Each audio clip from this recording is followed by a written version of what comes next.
Olá! Primeiramente, estimo os nossos cumprimentos a essa banca examinadora. Nós vamos, a partir de agora, apresentar o nosso trabalho de pesquisa. Eu me chamo Simone Silva, as minhas colegas de trabalho são Cíntia Ferreira e a Maria de Fátima. Nós somos do Polo Céu Capão Redondo, que fica no extremo sul de São Paulo. O nosso tema é Educação Inclusiva, Desafios da Formação, Prática e Políticas Públicas. O nosso tema foi escolhido a partir de experiências que nós três vivemos durante os estágios que fizemos através da instituição Univesp. Nós ficamos em salas de aulas comuns com alunos especiais, dentro da educação básica, do Fundamental 1. O que nos impactou profundamente foi ver a necessidade real de uma formação docente especializada para atender a essas demandas de alunos especiais e ofertar a eles um ensino de qualidade. Nós podemos presenciar também as dificuldades e os desafios sofridos pelos professores para efetivar a inclusão, as metodologias adequadas, as atividades avaliativas eficazes. O tema norteador desse trabalho foi: qual é a importância da formação do professor para desempenhar seu papel formador na educação especial? Então, com o intuito de compreendermos de forma mais ampla esse aspecto, nós criamos, por conta da pandemia, um questionário, foi feito de forma online, para que os professores pudessem expor um pouco da sua experiência, um pouco da sua prática de sala de aula. E dessa forma que nós embasamos o nosso artigo. O objetivo geral, nós apresentamos a formação do professor para que ele possa assegurar os direitos e as garantias dos alunos que são portadores de deficiências, que está em conformidade com a resolução da Câmara Nacional de Educação, número 2 de 2001. Como objetivos específicos, nós vamos analisar os saberes necessários para a educação inclusiva, no desenvolvimento da cultura de convivência e solidariedade e a aceitação das diferenças na escola.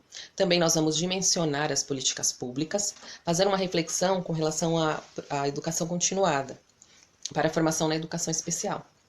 Por fim, então, nós vamos justificar esse trabalho, o interesse que tivemos nesse tema, com um aumento significativo da procura por um público diverso e com muitas deficiências, vários tipos de deficiências. Então é vital nós buscarmos esse conhecimento para entender como funcionam as políticas públicas de inclusão, quais e quantos investimentos financeiros são aplicados nessa modalidade, como a gestão escolar e a comunidade pode contribuir positivamente para que os alunos atinjam os processos de ensino-aprendizagem com maestria. Nos munirmos dessas informações, reforça que é preciso desenvolver práticas pedagógicas específicas a cada tipo de diferentes deficiências. Nos mostrou também que a educação continuada é um caminho seguro a seguir e confirmou que a nossa pesquisa de campo, assim também como o relato das professoras, é de extrema importância na teoria, mas também o acolhimento, a escolarização e a prática. Eu passo então agora a palavra à Cíntia Ferreira, que ela vai discorrer sobre o nosso embasamento teórico. Obrigada.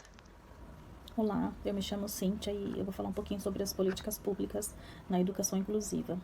Política pública é um campo de conhecimento que busca colocar em prática todas as ações governamentais e muitas vezes na política pública ela pode ser modificada, pode ser alterada e analisada caso haja necessidade. A educação é um direito de todos, mas muitas vezes esse termo que é constituído na nossa Constituição, nós não vemos na prática, porque nós lidamos com pessoas que são excluídas da sociedade. E a educação inclusiva surgiu para que possamos entender melhor como é estar junto, lidar com pessoas que necessitam de inclusão. E durante o tempo foi criado algumas resoluções, decretos, houveram algumas manifestações, movimentos em prol da inclusão das pessoas com necessidade. Nós vemos como exemplo a Declaração de Salamanca, a Convenção da Guatemala e a Convenção de Montreal também. Todos esses esforços se juntaram para que a educação inclusiva fosse melhor entendida, que fizesse parte da nossa realidade, porque pessoas com necessidades especiais, com deficiência, estão no nosso convívio. E essa foi uma forma de fazer com que nós possamos entender e nos adaptar melhor a essa nova forma de agir. E em relação ao investimento financeiro na educação inclusiva, nós tínhamos o Fundef, que foi substituído pelo Fundeb, onde é um repasse financeiro das instâncias governamentais para o trabalho na educação inclusiva. Então, são programas que são financiados pelo governo para a educação especial. Nesse ano de 2020, no mês de setembro, nós tivemos o decreto do nosso presidente em relação à educação inclusiva, onde ele propunha que existissem escolas especializadas para crianças com necessidades especiais, ou seja, uma escola só para crianças com necessidades. E então isso é totalmente contra a nossa Constituição, porque a educação é para todos, sem exceção de pessoas, e contrário a todo o trabalho que foi realizado anteriormente, na busca de fazer com que a acessibilidade das pessoas fosse melhorada. Então, esse decreto faria com que voltássemos à segregação das pessoas com necessidade especial. E esse não é o nosso objetivo. Nosso objetivo é incluí-las, fazer com que elas se sintam acolhidas sempre. E a formação dos profissionais da educação é muito importante nessa área. Hoje, nos cursos de pedagogia, nós não saímos como especialistas em nenhuma área, saímos como pedagogos, mas essa é uma área que merece uma atenção especial, porque nossas escolas estão cheias de crianças com necessidade especial, crianças que anseiam por um ensino especializado, e nós temos esse déficit de professores com educação especial. E seria muito bom se nas universidades nós já saíssemos com uma formação mais intensificada em educação inclusiva, porque o nosso dia a dia nas escolas é esse. Nós temos, infelizmente, muitas crianças que têm necessidades especiais e que necessitam de um cuidado individualizado. Então, alguns documentos fizeram com que a educação inclusiva tivesse um maior destaque na nossa sociedade. Fizeram com que as escolas pudessem se organizar melhor para ofertar um ensino mais adequado para as crianças com necessidade. E, para isso, as escolas precisam de um atendimento especializado, um atendimento complementar e individualizado. As crianças que têm necessidades especiais podem estudar nas escolas regulares e podem também participar de atividades inclusivas. Existem algumas escolas que têm esse projeto que a criança estuda na escola regular, no seu período, e no contraturno participam de atividades inclusivas. Tem algumas escolas que têm as salas do SAAI, que é um serviço de apoio para o ensino para crianças com necessidades, para crianças especiais. E os professores especializados na educação inclusiva farão com que nós possamos alcançar um auge, um aprimoramento na forma como é feita o ensino-aprendizagem. Nós podemos conhecer melhor as crianças, suas limitações, suas especificidades. E durante o nosso trabalho nós pudemos ver que no trabalho e nos estágios realizados, muitos desafios foram encontrados. Desafios como falta de estrutura nas escolas, a junção da teoria e da prática não acontece, e a falta de profissional formado para trabalhar com educação inclusiva. Não existe uma atividade conjunta entre a escola, família e comunidade. Tem também a parte dos recursos financeiros. Infelizmente, os recursos são escassos e as escolas, a maioria não tem estrutura física e nem material para recepcionar essas crianças com necessidade especial. E se houvesse uma relação de diálogo positivo entre professores de educação especial com professores do ensino regular, os benefícios para as crianças seriam muito maiores, porque seria possível traçar estratégias de ensino-aprendizagem e metodologias de ensino para promover a aprendizagem dessa criança e favorecer o conhecimento delas. Nossa atual política pública deixa muito a desejar em relação à educação inclusiva. Nós avançamos um pouco, mas temos muito o que melhorar. Temos que realmente incluir essas pessoas, essas crianças, desde o seu nascimento, porque vivemos numa sociedade que tem que ser inclusiva, tem que respeitar a diversidade, as diferenças. E em relação à avaliação das crianças que são portadoras de necessidade, crianças que são especiais, acreditamos que não existe um tipo de avaliação em relação a notas, a mensurar. Essas crianças são avaliadas de forma que nós possamos acompanhar o seu desenvolvimento, quer dizer, o seu crescimento, sua evolução. Essa é a melhor forma para avaliar essas crianças. Nós temos que respeitar suas limitações, suas potencialidades. Nós temos que trabalhar em cima do que nós vemos e a partir dali, e no tempo da criança, nós vamos desenvolvendo melhores formas para trabalharmos. Então, é necessário realmente a formação de professores qualificados. É disso que nós precisamos, de mais qualificação, potencial humano, porque no nosso dia a dia, a educação inclusiva está em todos os lugares, ela nos permeia. Então, nós como seres humanos devemos pensar mais no próximo e fazer com que eles se sintam bem, que se sintam acolhidos, entender que todos somos iguais, não há diferença entre nós. Bom, era isso que eu tinha para passar para vocês.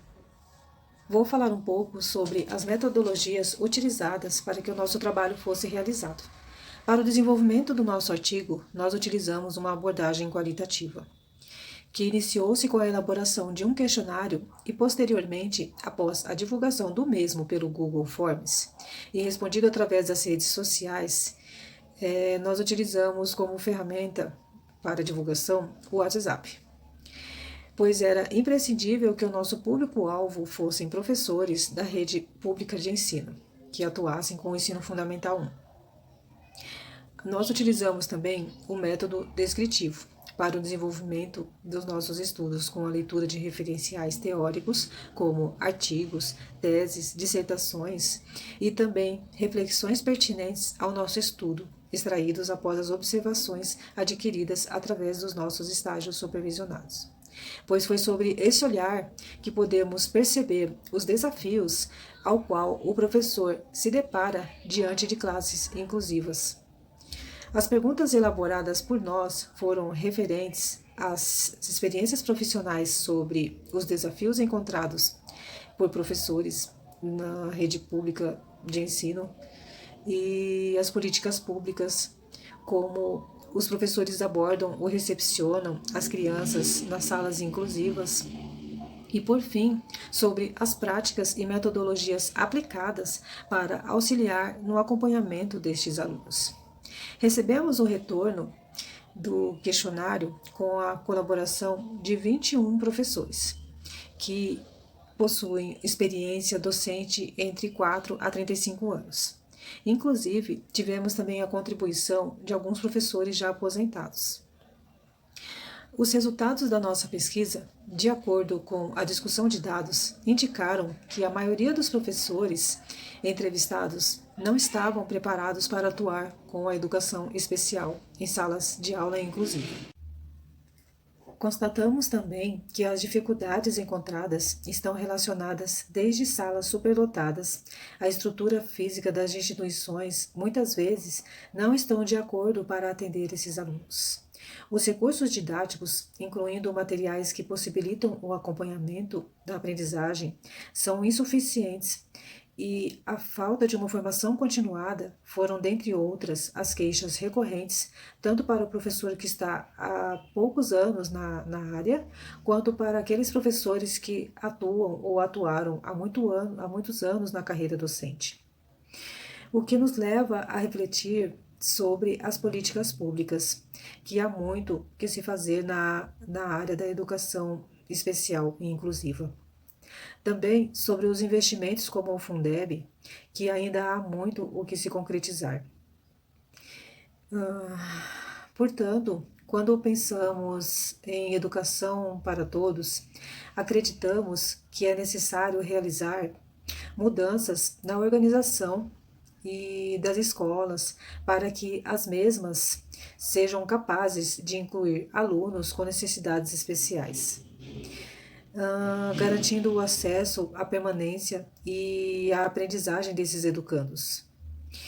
Concluímos que o professor deve persistir na formação continuada, pois a busca por conhecimento o auxiliará para a prática e as metodologias adequadas para os alunos inclusivos. Os investimentos públicos precisam estar, de fato, presente tanto na formação continuada do professor, quanto por recursos pedagógicos adequados e o acesso ao ensino com toda a infraestrutura adequada para receber os alunos inclusivos em classe de aula comum. Vou referenciar para vocês uma fala de Magalhães e Cardoso, que afirmam: Na perspectiva inclusiva, não é o aluno que deve se adaptar à escola, mas a escola que deve ser modificada a fim de atender à sua demanda, oferecendo as condições de ensino e aprendizagem que atendam às necessidades dos educandos. E para o acolhimento em sala de aula, o professor, acima de tudo, deve ter o olhar voltado ao aluno, conhecê-lo, descobrir as especificidades de cada um, sempre respeitando sua identidade e culturas. E na busca para promover a aprendizagem, é importante o acompanhamento com um olhar voltado para o que já sabem e ainda são capazes de realizar. E é claro que este trabalho não pode ser solitário na área docente. É importante que haja troca de experiências com outros professores que atendam crianças inclusivas. É um trabalho que deve ser realizado de maneira conjunta, envolvendo a coordenação escolar, currículo e metodologias adequadas. É imprescindível que a família seja participativa para o processo e acompanhamento das crianças. E, por fim, as políticas públicas devem ser cobradas para que, assim, o trabalho em conjunto crie um alicerce sólido e bem estruturado para o acesso e ao ensino especial e inclusivo. Finalizamos aqui a nossa apresentação, tendo a certeza que, ao iniciarmos a nossa carreira docente, que os desafios serão muitos, mas tenho certeza que iremos persistir sempre para almejar uma educação aos nossos futuros discentes com igualdade e equidade sempre. E também alguns agradecimentos. Agradecer primeiramente a Deus, às nossas famílias pela paciência e o apoio que foi primordial para prosseguirmos nos nossos estudos, aos nossos colegas de curso, aos professores, mediadores e facilitadores, e, é claro, ao nosso grupo de trabalho de conclusão de curso, Simone e Cíntia. Muito obrigada.